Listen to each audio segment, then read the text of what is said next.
네, 성도 여러분 안녕하셨습니까? 네, 주님 안에서 여러분 평안하길 간절히 바랍니다.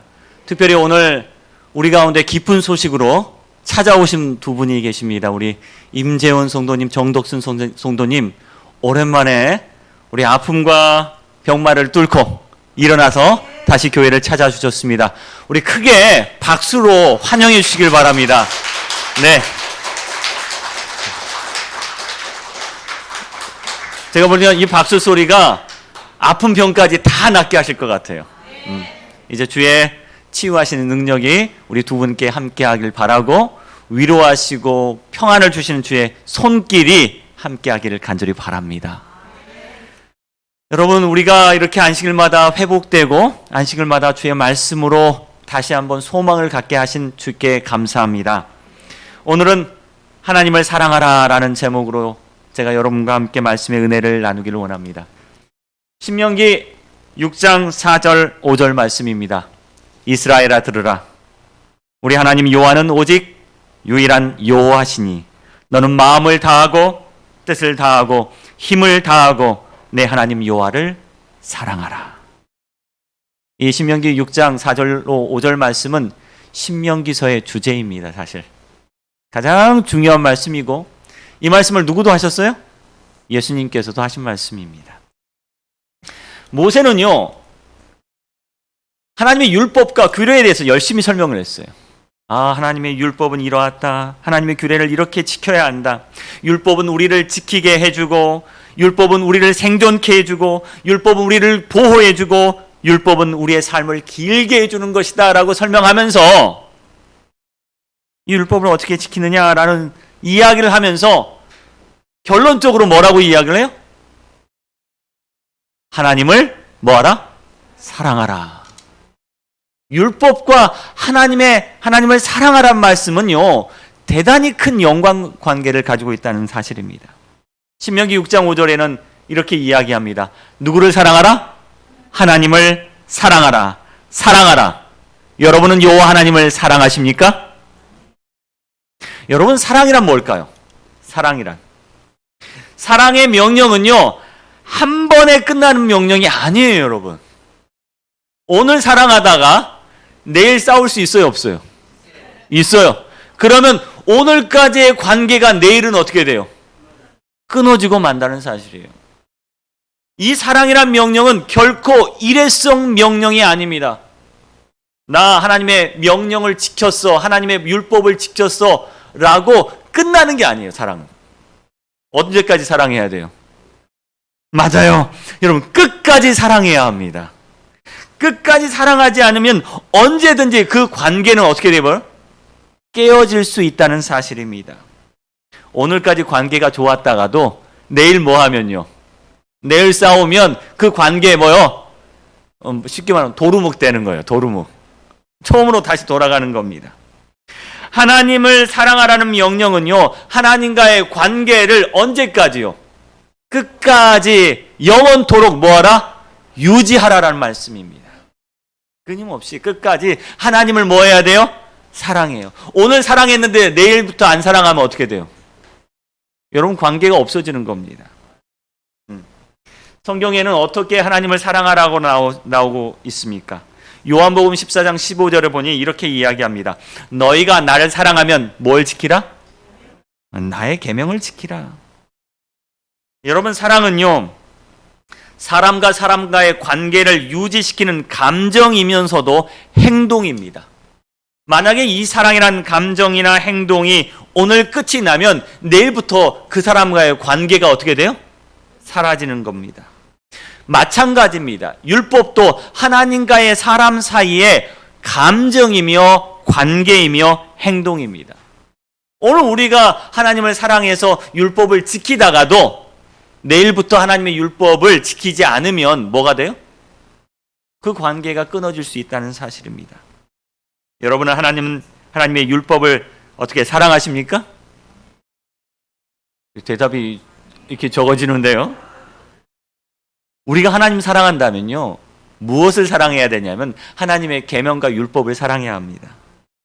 하나님의 율법도 사랑과 같습니다. 한번 지켰다고 끝나는 게 아니에요, 여러분. 그것이 어디에 있어야 돼요? 우리 마음 속에, 우리 행동 속에 계속해서 머물러 있어야 합니다.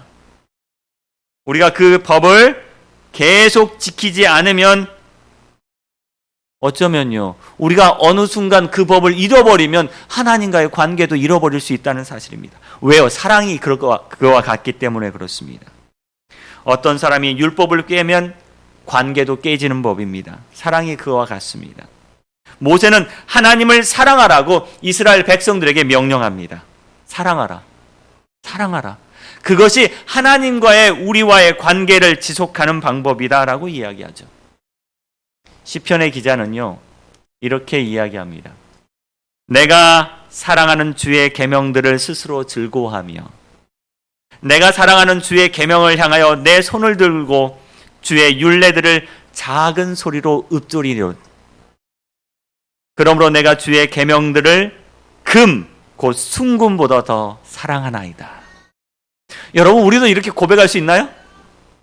이렇게? 하나님 저 사랑합니다. 하나님의 율법을 이렇게 사랑합니다. 하나님 율법이 이렇게 좋아요. 너무너무 행복합니다. 아마 이 말씀은요, 율법이 폐했다고 주장하는 사람들은 이해할 수 있어요, 없어요? 없습니다. 모세는 하나님을 사랑하라고 이야기하는데요, 하나님의 율법과 규례를 통하여 하나님을 사랑하라는 결론에 이른다는 사실입니다.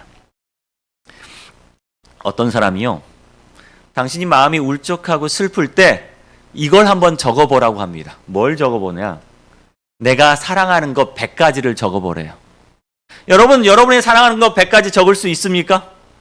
뭐 사랑하세요? 내가 사랑하는 것 100가지. 그래서 어떤 분이 정말 100가지를 적어놨습니다. 자, 내가 좋아하는 장소 100가지 장소. 저는 숲속길을 좋아합니다. 오솔길을 좋아하고 바닷가의 한적한 해변을 좋아합니다. 그래서 적었어요. 숲속의 작은 오솔길을 좋아합니다. 내가 좋아하는 광경이요, 파란 하늘에 뭉게구름 너무 좋습니다. 단풍 너무 좋고요, 작은 분교 너무 좋고, 도서관에 책이 가득한 모습 보면 너무너무 좋아요. 내가 좋아하는 시간을 한번 적어보십시오. 새벽녘에 잎사귀 하나하나마다 작은 이슬이 맺혀있는 그 시간이 참 좋습니다. 다 잠든 시간에 저 혼자 숲속을 거닐다가 하늘을 바라보니 별이 반짝반짝 내리는 그 광경이 너무너무 좋습니다. 그러면서 이 사람은 자기가 좋아하는 장소, 광경, 시간, 또 음식 적었어요. 보글보글 끓고 있는 된장찌개가 저는 너무 좋습니다. 적었어요. 저는 싱싱한 무를 바로 썰어서 생채로 이렇게 잘 다듬은 이 무 생채가 너무 좋습니다. 적었습니다. 내가 좋아하는 시나 가사를 적습니다. 노래를 적습니다. 여러분, 제가 좋아하는 꽃이 하나 있는데 무슨 꽃 좋아하는지 여러분 아십니까? 저는 어떤 꽃을 좋아하냐면 강둑에 핀 보라색 제비꽃을 참 좋아합니다. 그래서 제비꽃, 네, 여기 있죠. 제비꽃을 참 좋아합니다. 이런 좋아하는 것, 내가 사랑하는 것들 다 적어봤어요. 여러분, 100가지 적을 수 있을까요? 제가 확신하건대 100가지를 적을 수 있는 분은 정말 행복하신 분이십니다. 이렇게 적기만 해도 어떻게 돼요, 여러분? 행복해져요. 기분이 너무 좋아져요. 근데 시편의 기자는요, 하나님의 율법을 하나씩 적을 때마다 기분이 어때? 너무너무 행복해지는 거예요. 우리가 하나님의 계명을 묵상할 때 여러분은 행복해지십니까? 하나님을 상상할 때 여러분 너무너무 좋아지세요?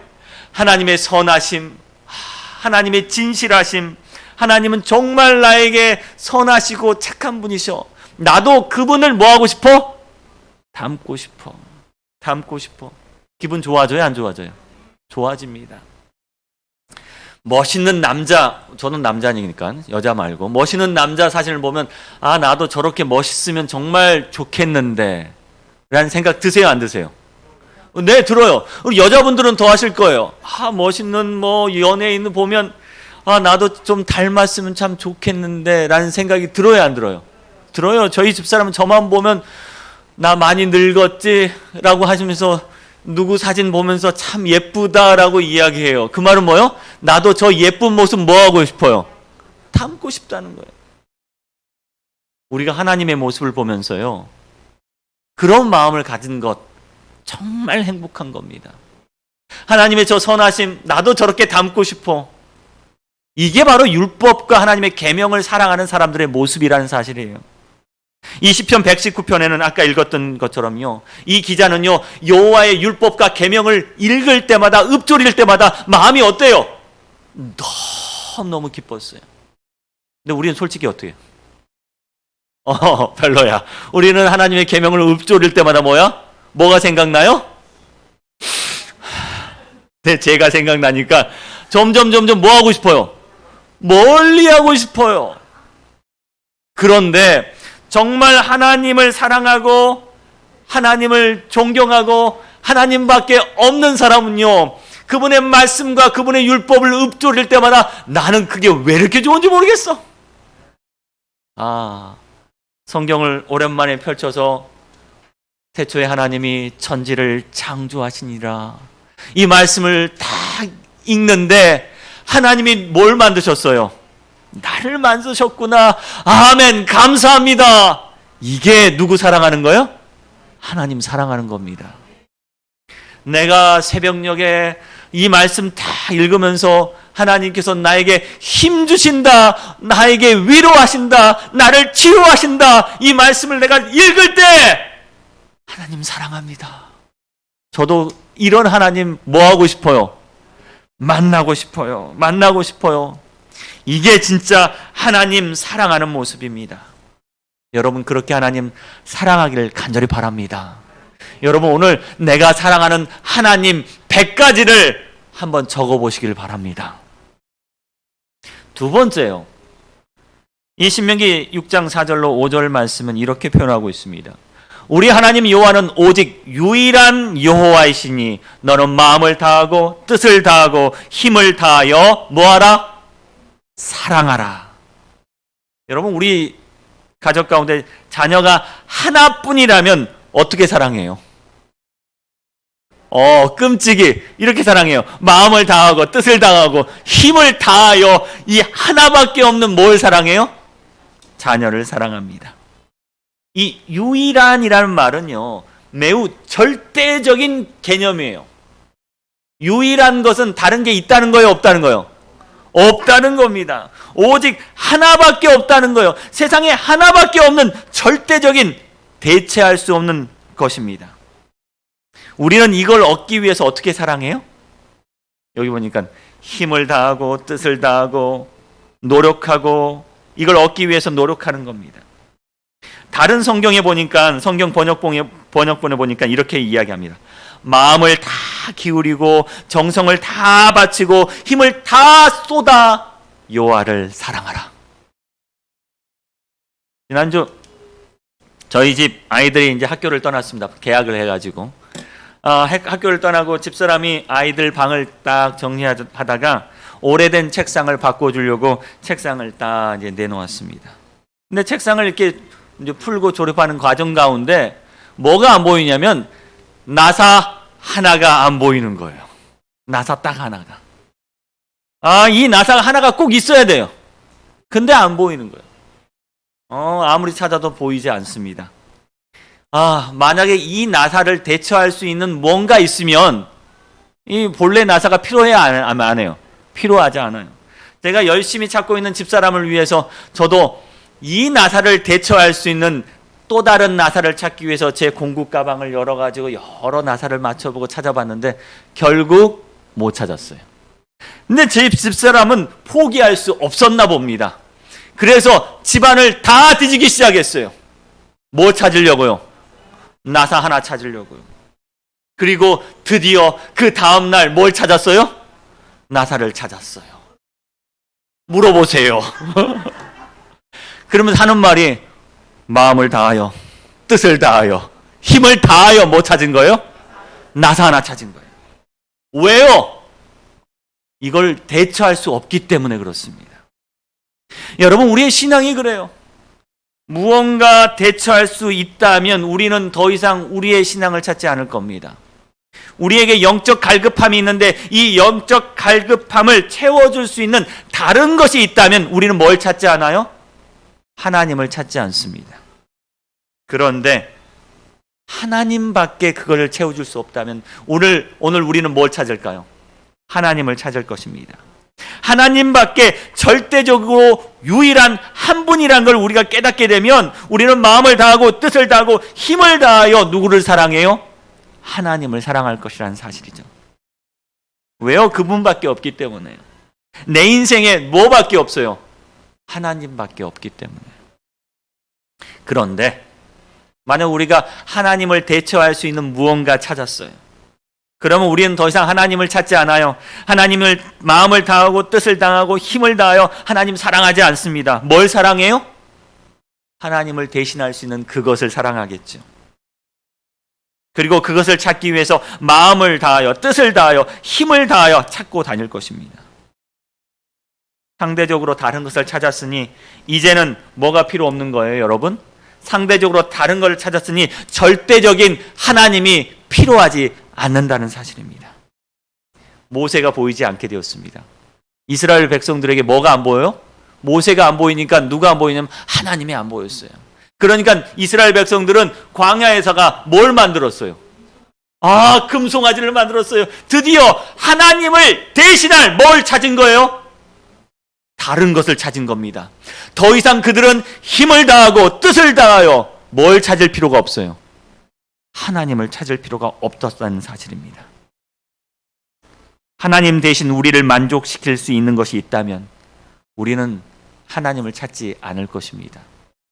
만약에 돈이 하나님 대신 우리의 모든 걸 만족시킬 수 있다면 우리는 뭘 찾을 거예요? 돈 찾을 거예요. 어떻게 해요? 힘을 다하고 뜻을 다하고 마음을 다하여 뭐 찾을 거예요? 돈 찾을 것입니다.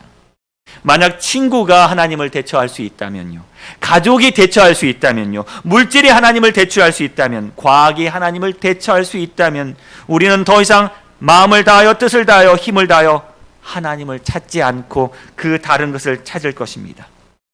그런데 모세는 이렇게 말하죠. 누구를 사랑하라? 여호와를 사랑하라. 왜요? 그분이 유일한 분이기 때문입니다. 우리 속에 한 분밖에 없는 분이기 때문에 그렇습니다. 내 인생의 유일한 하나님을 사랑하는 저와 여러분 되기를 간절히 바랍니다. 여기 한 책이 있습니다. 책의 이름이 뭐예요? 당신의 열심이 위험한 이유. 근데 부제가 뭐냐면 현대의 바리새인들의 신앙에 대한 경고라고 이야기해요.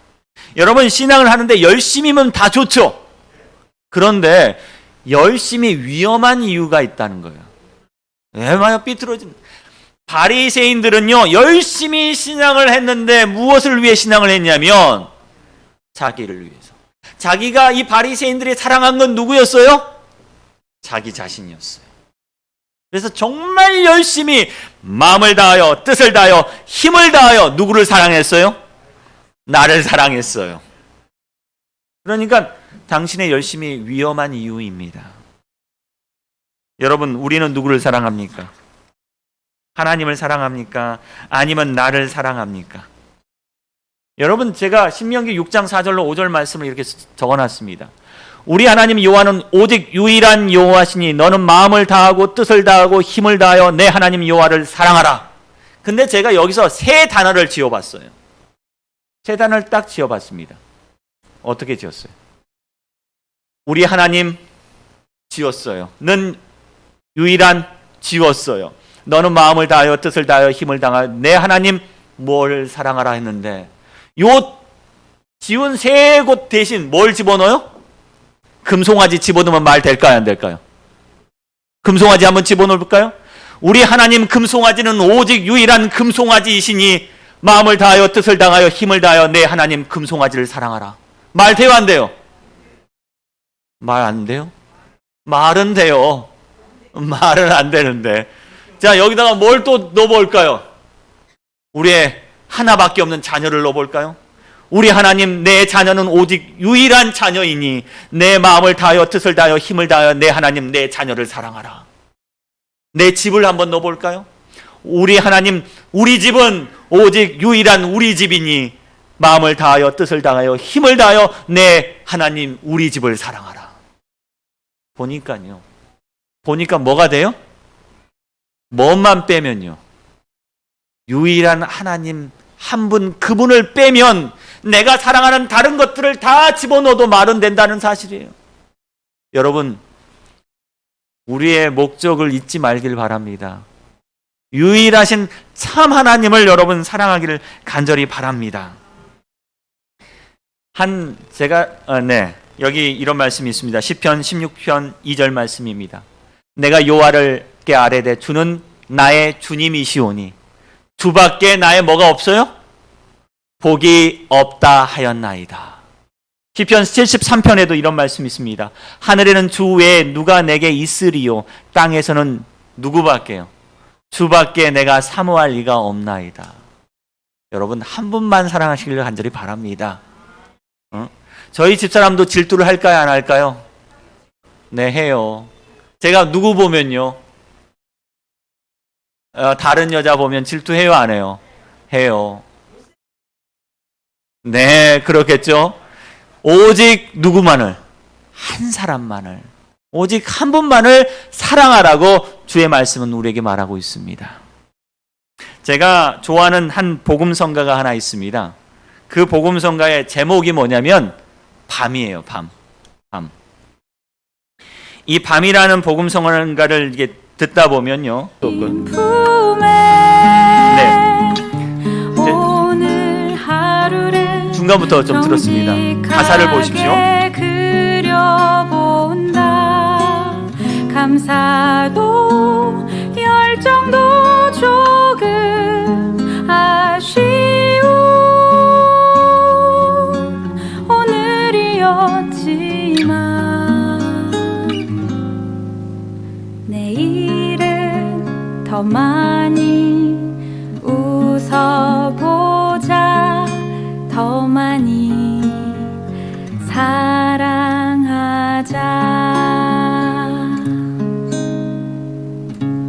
밤에 자기 전에 이 노래를 들으면요, 하루가 반성이 돼요. 밤하늘 가득 주님 품에 오늘 하루를 정직하게 그려본다. 감사도 열정도 조금 아쉬운 오늘이었지만 내일은 더 많이 웃어보자. 더 많이 사랑하자. 2절은요, 이제 인생의 밤을 맞기 전에 자신의 인생을 돌아보며 가사를 지었던 것 같아요. 주님 주셨던 시간 속에 나는 얼마나 후회 없이 살았을까? 얼마나 웃었을까? 얼마나 웃었을까? 얼마나 진실했었을까? 저는 이 가사 뒤에 한 단어를 더 붙여보고 싶었어요. 우리는 얼마나 주님을 사랑했었을까? 여러분, 진심으로 주님을 사랑했었습니까? 주님 없이는 못 살 것 같이 나는 주님을 사랑했습니까? 모세는 우리에게 명령합니다. 누구를 사랑하라? 여호와 하나님을 사랑하라. 여러분, 그분을 사랑하기를 간절히 바랍니다. 세 번째요, 모세는 이스라엘 백성들에게 하나님을 사랑하라고 말합니다. 왜요? 그분이 먼저 우리를 사랑하셨기 때문입니다. 모세는 하나님을 사랑하라고 했으니 사실 그 전에 하나님께서 그들을 먼저 사랑했다고 신명기에 말하고 있습니다. 신명기 4장 37절, 여호와께서 내 조상들을 뭐하신 고로? 사랑하신 고로. 7장 8절, 여호와께서 다만 너희를 사랑하심으로 말미암아. 7장 13절, 곧 너를 사랑하시고 복을 주사. 10장 15절, 여호와께서 오직 내 조상들을 기뻐하시고 그들을 사랑하사. 33절 3절, 여호와께서 백성들을 뭐하시니? 사랑하시니. 하나님은 먼저 뭘 사랑하셨어요? 백성들을 사랑하셨습니다. 요한은 이렇게 말합니다. 우리가 사랑함은 그가 먼저 우리를 사랑하셨습니다. 여러분 혹시 알고 계십니까?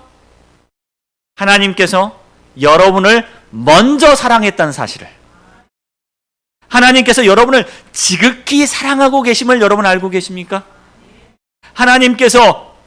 우리가 하나님을 사랑하기 오래 전부터 하나님은 이미 여러분을 사랑했었다는 사실을 여러분 알고 계십니까? 요한은 이렇게 말합니다. 사랑은 여기 있으니 우리가 하나님을 사랑한 것이 아니라 하나님이 우리를 사랑하사 우리 죄를 속하기 위하여 화목제물로 그 아들을 보내셨습니다. 우리가 하는 사랑은요, 진짜가 아니에요. 진짜가 아니야. 진짜 사랑은 뭐예요? 누가 먼저? 하나님이 먼저 우리를 사랑했다는 사실. 만약 우리가 하나님이 먼저 우리를 사랑했다는 사실을 우리가 알면 우리 마음은 어떻게 돼요? 감동하게 돼요. 감동하게. 감동할 때 우리는 뭐 할 수 있냐면 하나님을 사랑할 수 있습니다. 이런 글귀가 있어요. 나든 너든 둘 중 하나가 비우지 않는 한, 둘 중 하나가 배려하지 않는 한, 둘 중 하나가 이해하지 않는 한, 둘 중 하나가 포용하지 않는 한, 둘 중 하나가 용서하지 않는 한, 뭐예요? 그 다음 사랑이 이루어질 수 없어요. 사랑이 이루어질 수 없어. 둘 중 하나가 먼저 뭐 해야 돼요? 비워야 되고 배려해야 되고 이해해야 되고 포용해야 되고 용서해야 됩니다. 그런데 우리는 그걸 어디서 깨달아야 돼요? 하나님이 먼저 우리를 사랑하셨음을 통하여 우리는 깨달아야 된다는 사실이에요. 만약 우리가 하나님이 먼저 우리를 사랑하셨다는 사실을 깨닫지 못하면, 목사님이 여기에서 여러분 하나님을 사랑하십시오 라는 말이 쉬워요, 어려워요? 어려워요. 정말 어렵습니다. 어떤 심리학자가 이런 이야기를 합니다.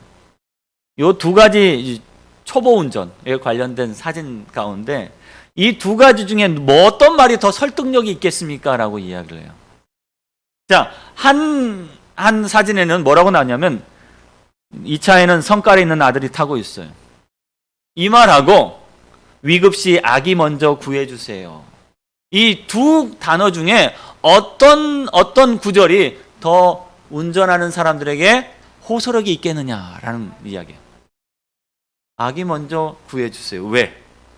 이 단어는요, 까불지 마. 우리 여기에 누가 타고 있어?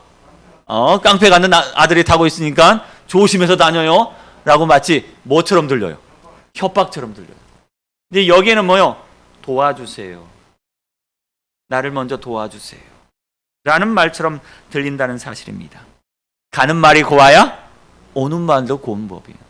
우리 하나님께서 우리에게 주신 이 사랑의 음성을 듣는 자가 뭐 할 수 있어요? 사랑할 수 있습니다. 여러분 삶 속에서 누가 먼저 나를 사랑하셨다는 사실을 느껴본 적이 있습니까? 여러분 찐한 감동을 경험해 본 적이 있습니까? 우리는 그리스도의 이야기가 우리 생애 속에서 얼마나 큰 감동이 되는지 생각해 보아야 합니다. 우리는 하나님이 우리를 얼마나 사랑하시는지 우리는 깨달아야 합니다. 요새 인터넷에 도는 말 중에 이런 말이 있습니다. 찐친, 찐사랑. 요 말이 뭔 말일까요? 예? 찐친, 찐사랑. 이 말이 뭐예요? 예? 저 정도는 알아요? 이게 정확하게 뭘까요? 찐한 친구 아닙니다. 네, 찐한 친구 아니에요. 뭐 금방 나왔어요. 어떤 분이 하셨는데? 맞아. 진짜 친구, 진짜 사랑. 요새 이렇게 쓴대요. 진짜 친구, 진짜 사랑. 찐친. 그냥 친구도 많아요. 저도 친구 많은데 그 친구들 가운데서 뭐 어떤 친구가 있어요? 진짜 친구 있잖아요. 진짜 친구. 괜히 그 친구 이름만 들어도 설레고 기분 좋은 친구. 진짜 사랑 있어요? 진짜 사랑 있어요. 이제 잊어버린 지 오래된 것 같지만 있어요, 없어요? 있어요. 그 사람 생각만 하면 기분 좋은 우리 하나님이 그런 하나님이 되셨으면 좋겠습니다. 우리는 하나님 안에서 우리 하나님은 진짜 사랑이야. 우리 하나님은 진짜 내 친구야. 우리 하나님은 진짜 내 하나님이야 라고 고백하는 저와 여러분 되길 바랍니다. 하나님이 우리를 사랑하신다는 설교 우리 많이 들어왔어요. 근데 오늘 저는 여러분에게 이런 말씀 드리고 싶어요. 하나님을 사랑하십시오. 하나님이 우리를 끝까지 사랑하신다는 말씀 우리는 성경을 통해 배웁니다. 십자가의 사랑은 끝이 없고 무한하다는 것 많이 배워왔습니다. 그런데요, 요한은 예수님께서 이 땅을 떠나기 전에 이 질문을 딱 남겨놓고 떠났어. 이 책을 마무리 짓습니다. 이 요한복음의 마지막 장에 요 내용이 딱 나와요. 그 말은 뭐냐면 예수님께서 이 세상을 떠나기 전에 하고 싶었던 질문이 바로 요거였어요. 그리고 이 질문을 딱 남기고 가시는 거예요. 그 질문이 뭡니까? 시몬아, 요한의 아들 시몬아, 내가 이 사람보다 나를 더 사랑하느냐? 요 질문은 오늘 저와 여러분에게 들리는 질문입니다. 여러분, 너가 이 사람들보다 나를 더 사랑하느냐? 이 질문 앞에 오늘 우리는 무엇이라고 대답해야 할까요? 주님, 제가 주님을 사랑하는 줄 주께서 아십니다. 주의 선하심을 저는 너무 사랑하고요. 주의 진실하심을 너무 사랑하고 주의 율법과 계명을 묵상할 때마다 제가 그 속에 빠져드니 저도 뭐처럼 되고 싶어요? 예수님처럼 되고 싶습니다. 여러분 하나님 사랑하십니까? 여러분 진심으로 하나님 사랑하십니까? 이 시간 하나님을 사랑한다 고백하기를 간절히 바랍니다. 사랑하라, 한 번도 상처받지 않은 것처럼. 유시와 시인이 엮은 시집이 하나 있습니다. 이 시집 가운데 이런 시가 하나 소개되어 있습니다. 이 시집의 제목처럼 사랑하라, 한 번도 상처받지 않은 것처럼. 이 시는 이렇습니다. 춤추라, 아무도 바라보고 있지 않는 것처럼. 사랑하라, 한 번도 상처받지 않는 것처럼. 노래하라, 아무도 듣고 있지 않는 것처럼. 일하라, 돈이 필요하지 않는 것처럼. 살라, 오늘이 마지막 날인 것처럼. 사랑하라, 하나님이 내 삶의 전부인 것처럼. 사랑하라, 하나님이 나를 먼저 사랑하신 걸 깨달은 것처럼. 사랑하라, 오직 그분이 내 삶의 유일한 분인 것처럼. 여러분 그렇게 하나님 사랑하는 저와 여러분 되시길 바라며 오늘 말씀 드리겠습니다.